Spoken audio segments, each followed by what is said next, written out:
the main things is don't comment on their body in any way. Like if they're underweight still, don't tell them that they're like sickly looking or they look like they're on the verge of dying, because in the eating disordered mindset, that's a compliment. Like people don't realize that's a compliment. Even if you tell someone they look disgusting, like that's a compliment to someone who's dealing with anorexia.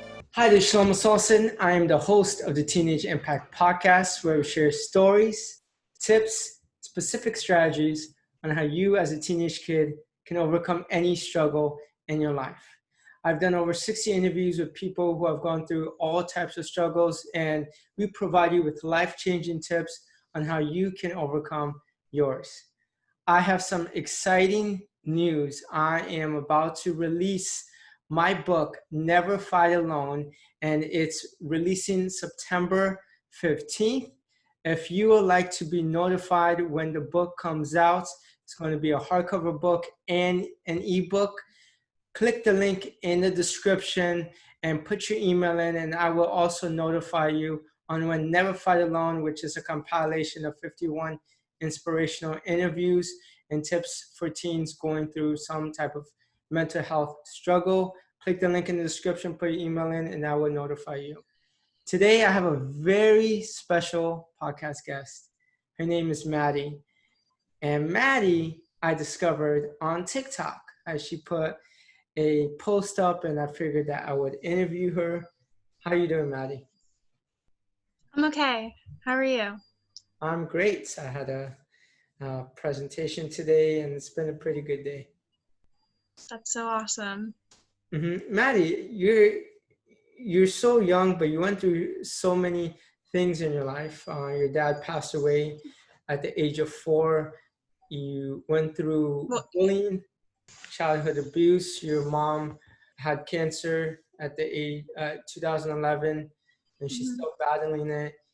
You went through 2 sexual assaults. You went through anorexia plus other mental illnesses, and then you're also you're raised gay in a homophobic environment. Yes. You went through so many things, but how do you manage to stay so positive at a young age?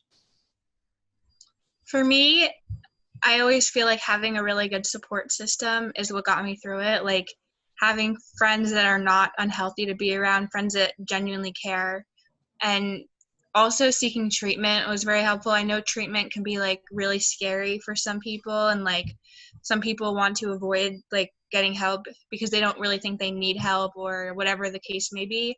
And for me, like actually seeking help and getting professional treatment saved my life, and that's what's getting me through. So So going to get help when you feel like you need it the most. Yes. And even if like sometimes people don't like realize that they need help because they think that like what they're like, they just don't feel like they're valid enough to get help or whatever. And I feel like if you're struggling and you feel like you have no one to talk to, or you feel like you just have nothing to live for, like that's a sign to seek out help, or even if you just like really like need someone. Your anorexia started at a young age. At what age did it form?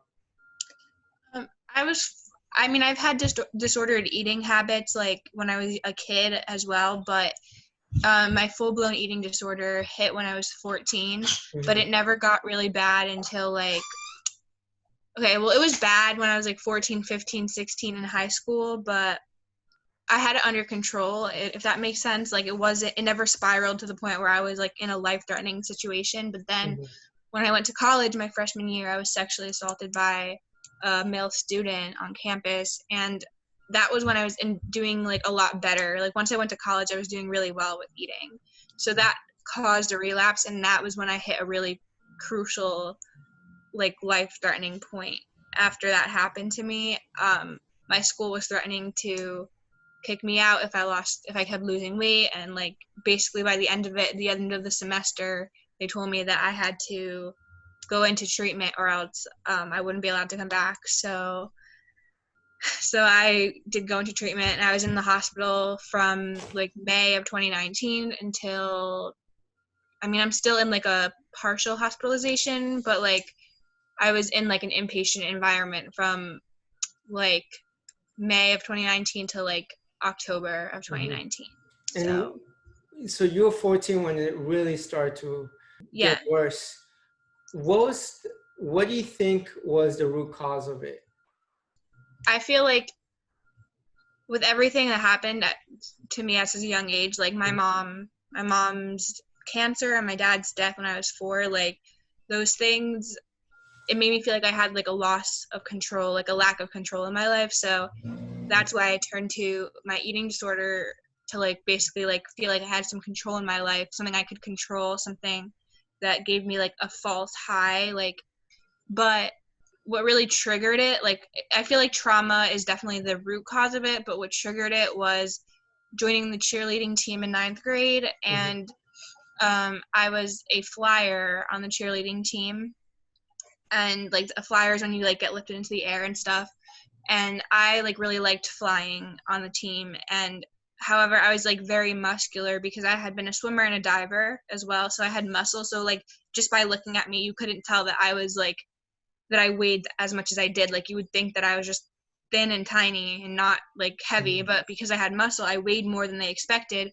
So they stopped me flying because they just couldn't lift me as easily as they could the other girls, even though I looked just as thin as them. And that's what really triggered me to like start engaging in like behaviors like restricting and like losing weight and stuff. But I feel like the root cause of it all, like what built up to it, was trauma from my dad's death and my mom's cancer. And then later on in life, like freshman year of college and till now, like 2 sexual assaults that took place. Well, I'm glad you brought that up, that you're on a cheerleading team and then you put your pressure of losing a lot of weight, because I did interview someone a while back, a few months ago, Michaela Nichols, and she was actually muscular like you at one point, and then she started doing modeling, and they put a lot of pressure on her to do modeling, and then she had to lose 20 pounds. And she said she was already skinny as it is, and she put that pressure on herself to lose that weight. When you get to a certain point, when you're losing weight, when you're putting that pressure off of yourself, how did you eventually remove that pressure from yourself? I feel like getting out of high school Mm-hmm. took a lot of pressure off of me. People were very mean in high school. What did you get bullied on? Mostly my sexuality. I didn't out myself. I trusted this one kid, and that I thought like I could trust, and he ended up telling like the entire school. And I think that's another reason why they felt uncomfortable having me as a flyer, because they knew that I liked girls, and all of the girls suddenly thought that I like had a crush on them, when that's just not how it works. Like, so basically, like, that's like the main reason I got bullied, was for being gay. Leaving high school, a bunch of immature people, and going into college really helped me find out that there are people out there who are not like that. Like I found people who are very close to me and accept me for who I am. And so I feel like just finding your group of people and branching out is what really helped me like grow. But then of course things happened that caused me to go backwards. But again, like treatment has been extremely helpful. So Let's go back to the initial question about overcoming the pressure you put on yourself. Was it after high school, or did it eventually towards the end of high school happen? No, actually, as high school went on, my eating disorder got worse and worse. Like, I feel like each year I was a lower weight.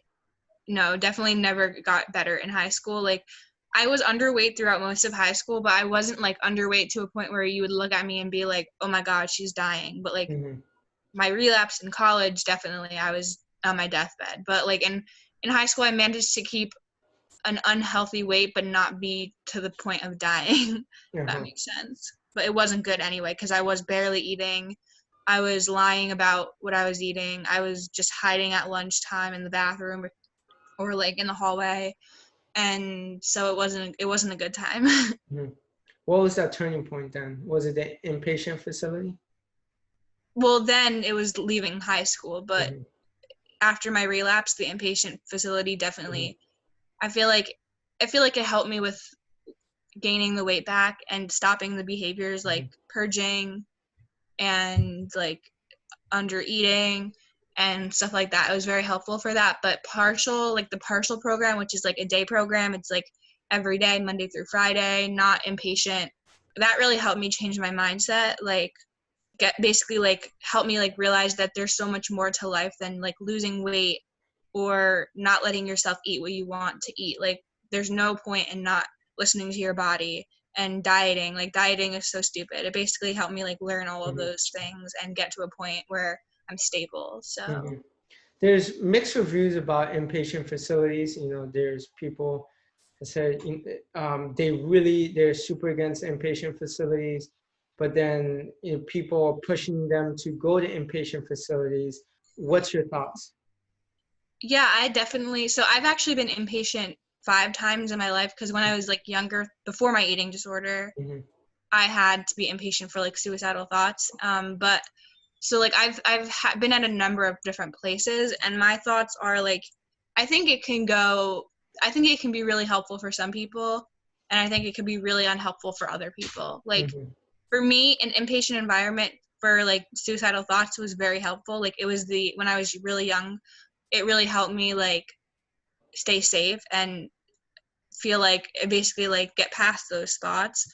But for my eating disorder, I do think it was both, because it was helpful, like I said, in terms of the weight gain and like doing what I need to do to get physically better. But mentally, it wasn't good, because I was constantly comparing myself to other people. There were so many other sick people there, like underweight, dying. Like it's like eating disorders are very competitive. So like when you're around other people, it's like very hard to get better. And so I feel like it wasn't that helpful in terms of the mentality. That's why partial, like a lower level of care, but still a very structured level of care, was what really helped me the most, like a day program rather than inpatient. But I think inpatient is necessary for people who are unhealthy and need to like get to a healthy point physically. So I've seen some of your TikToks where you have stories. yes. What's the most interesting story you've had?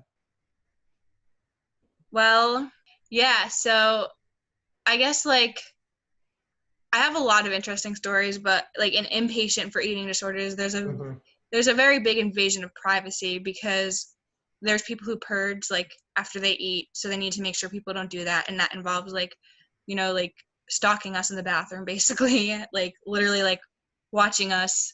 And I felt like that was very uncomfortable for me, but it's necessary for a lot of people. And also like it's funny, because even in inpatient for eating disorders, I feel like a lot of staff members like weren't trained enough, because something that you should never say to somebody who's like in recovery from an eating disorder is, oh my God, like you look healthy now, like after you gain weight. Because in an eating disordered mind, when someone tells you that you look healthier now, it equates to, oh my God, like I look fat now. Like that's how the disordered mind works. But like a lot of times they just weren't trained, and they would be like, oh, you guys look healthier now, like you look so much better now. And that just was very counterproductive for us. So I feel like they could have done a lot more training. So If someone is listening to this and knows someone else with an eating disorder, what's the best way to talk to that one person? Because there's certain words you can and can't say. Yeah, so this is a question I actually get like a lot from people who like follow me that like don't have an eating disorder but know someone that has one.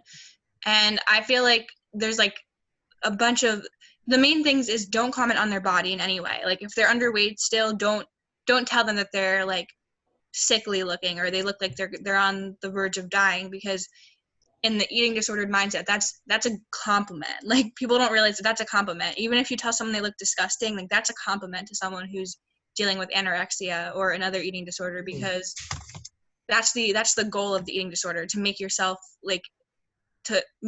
as like thin as possible, or whatever the case may be. It varies depending on the person, but that is like validation that you're doing well. And then on the other hand, telling someone that they look healthy or they look better, again, is not good, because it makes someone feel like their recovery is going wrong and that they look fat now, even though healthy does not mean fat, and fat is not a bad thing anyway. There are plenty of people in this world who are fat and they are completely healthy. Like feel like people shouldn't talk about their diets in front of people with eating disorders because dieting is very toxic and they don't typically work.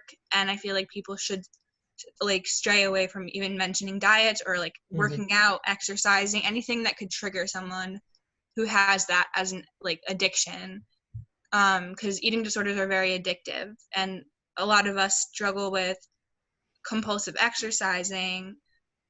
So when people talk about like their workouts or exercise, it makes us feel like we have to exercise.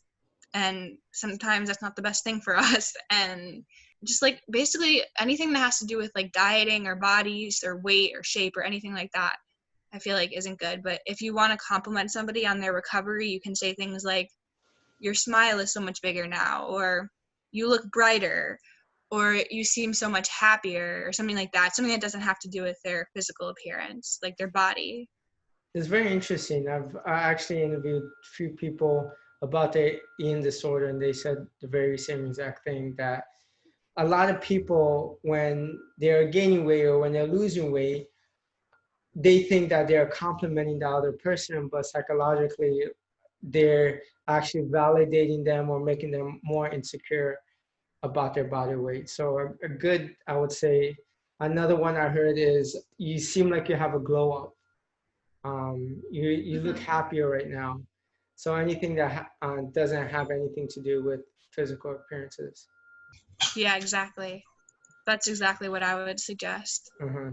You mentioned that you had a very hard time fitting in, like I did when I was in high school. I got bullied a lot as well, because we're always trying to fit in with everyone else, whether it is our sexuality, whether it's how we dress, whether it's how we act, whether it's the same interest.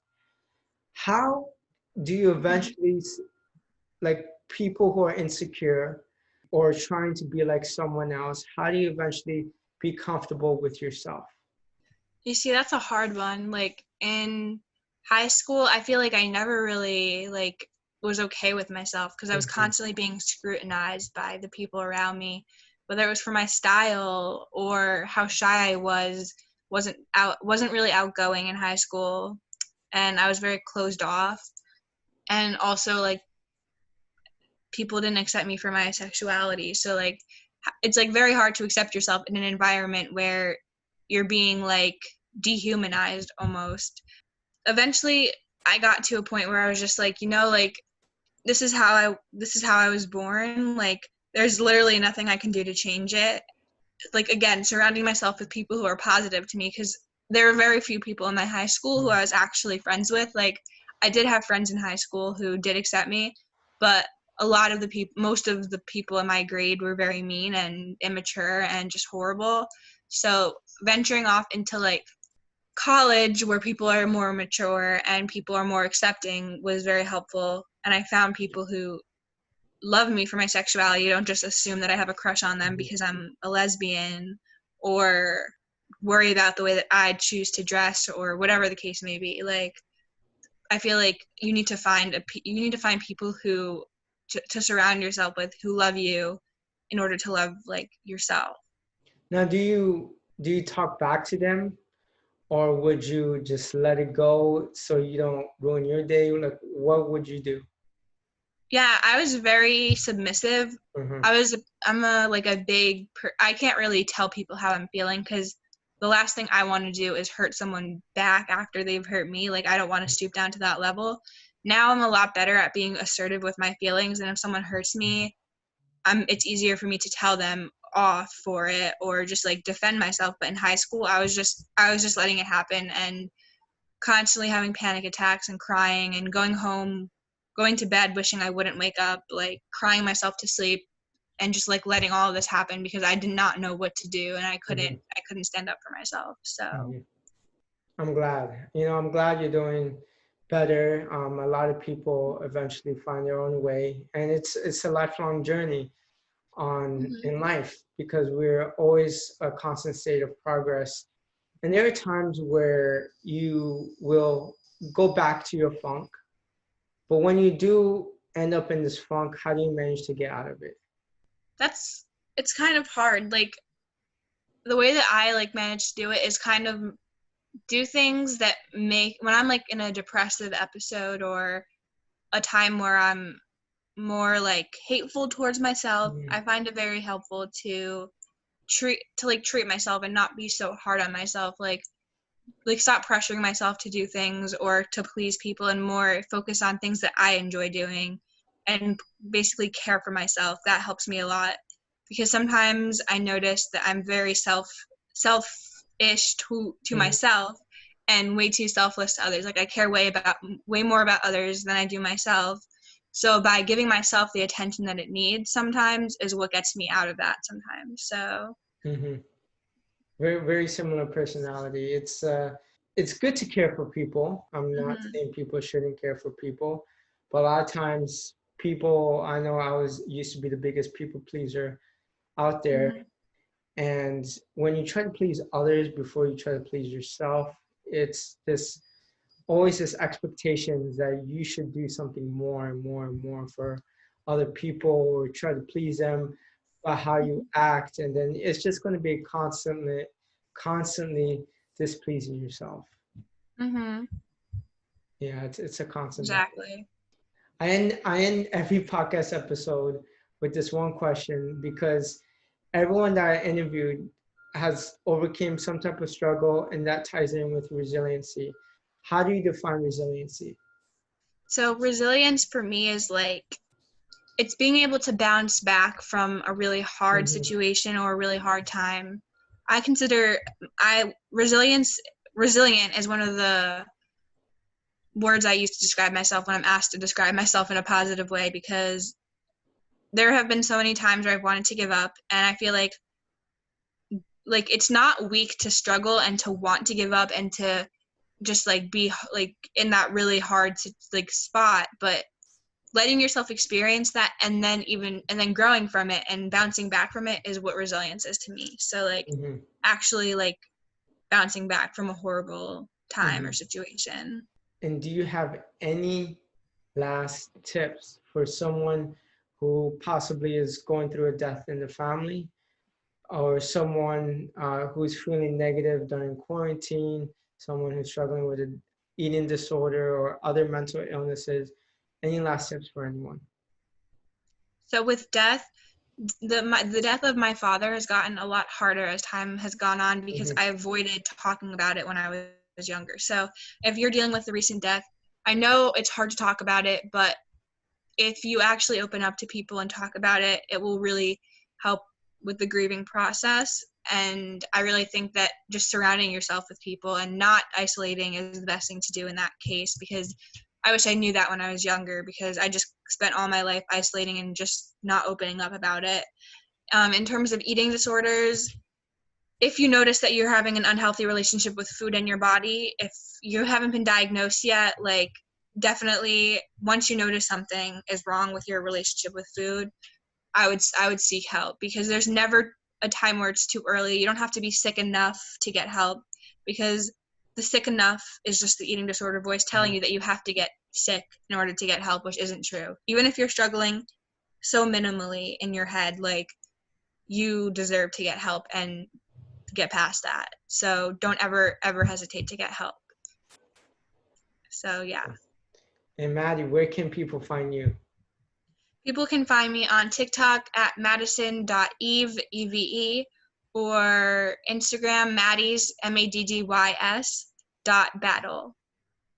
Great. Well, I really do appreciate you being on the Teenage Impact podcast. You are the 100th episode.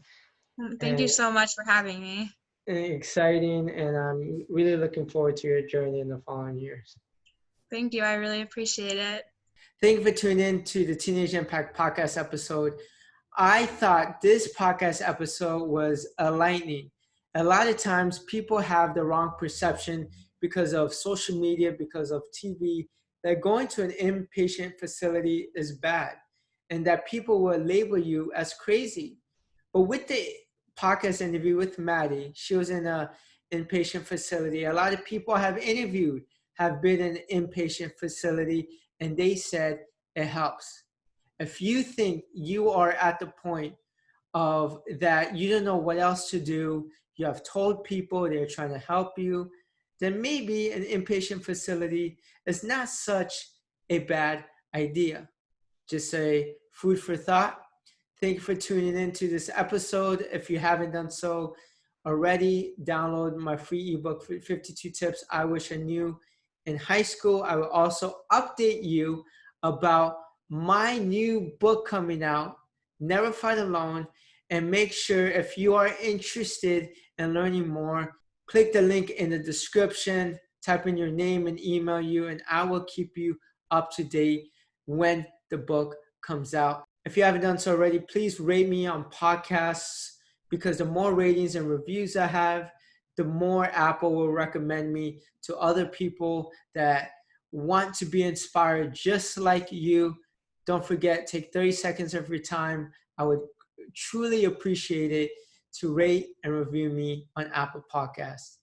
Thank you, and until next time, peace.